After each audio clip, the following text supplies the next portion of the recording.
Hi, for Uber? Yeah. Hi, what's the name?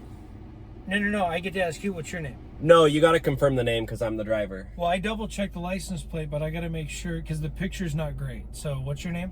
No, you gotta say your name because it's for driver safety.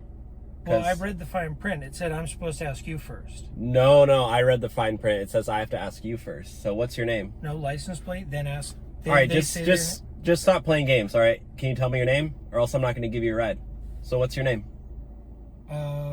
I don't know if you're trying to get a free ride or maybe you're trying to take advantage of me. I don't know. How about you say the first letter, then I'll say the first letter of mine? No, because no, that's not how it works. So say my name.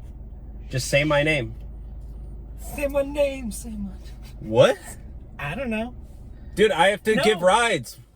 It's not funny. So can you just say it? Because I don't have time for this BS. Okay, dude, I stole You're the really phone. starting to get on my nerves now, okay? What's your name, buddy? I stole the phone. I just need a ride. What? Yeah. Okay, I'm out. Whose phone is that? I'm out. What the heck, dude?